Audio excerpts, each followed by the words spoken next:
All right, let's jump right in. Welcome to this explainer. Today, we're taking a deep dive into W.B. Yeats's absolutely profound poem, Easter 1916.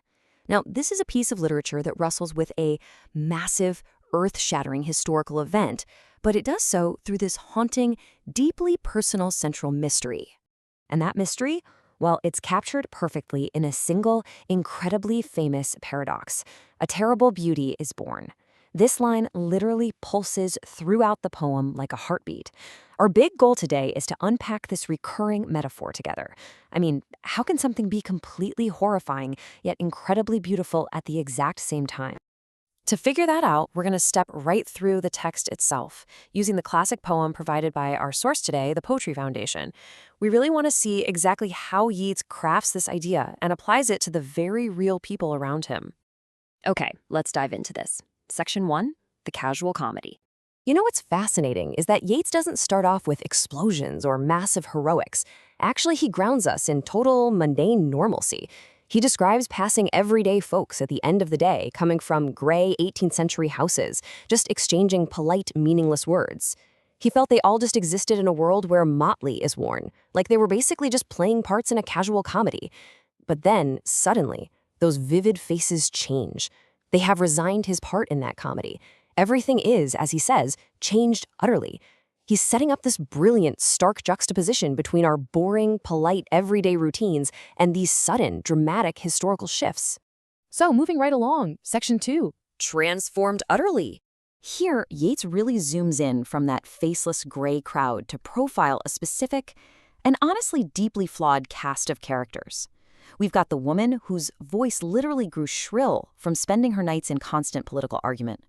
We have the quiet schoolmaster who rode a winged horse, his sensitive helper, and then there's even a vainglorious lout, a drunken man who had done some of the most bitter wrong to people Yeats personally loved.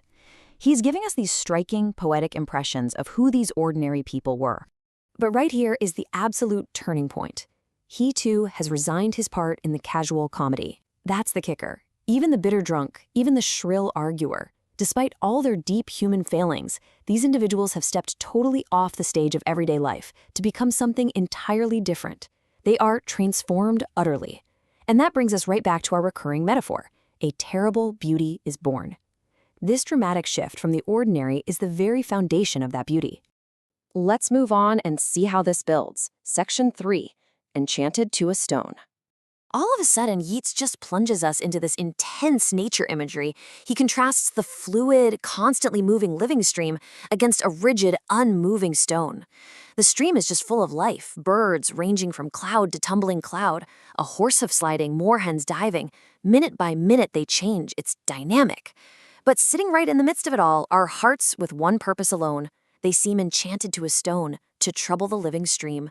They are completely 100% unyielding. And that leads to this incredibly poignant quote, "Too long a sacrifice can make a stone of the heart." I mean, think about that. What happens when you dedicate yourself so rigidly to one single cause? Yeats is highlighting the immense psychological cost of unyielding fanaticism here. Sure, they stepped out of the casual comedy, but in doing so, did their hearts harden and turn cold like that rock in the stream?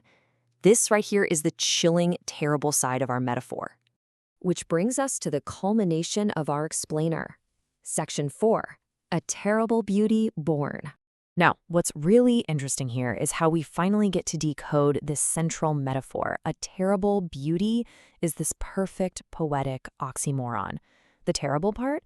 That represents the rigid stone of the heart, the violence, the disruption of the living stream, and the very real terror of needless death. It's horrifying. But the beauty? That's their ultimate elevation. They've broken out of the casual comedy of polite, meaningless words and transformed into an enduring myth. Because they achieved this massive mythic status, Yeats tells us it's now our part to murmur name upon name. Just as a mother names her child when sleep at last has come. He actually immortalizes them directly in the verse.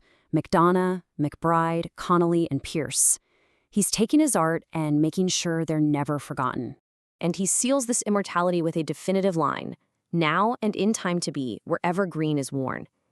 This signifies their permanent leap from just being ordinary citizens you might pass with a polite nod on the street into a lasting cultural memory. Wherever the color of their movement is worn, today and way into the future, they will be remembered. They are changed utterly.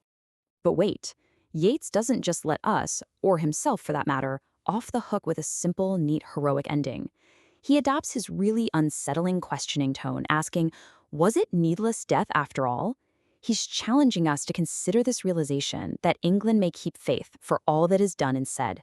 He's genuinely wondering if the political promises might have been kept anyway without all the violence, without the stone totally disrupting the living stream. Ultimately, he admits, we know their dream enough to know they dreamed and are dead. And he leaves us with this powerful, incredibly provocative thought directly from the text. And what if excess of love bewildered them till they died?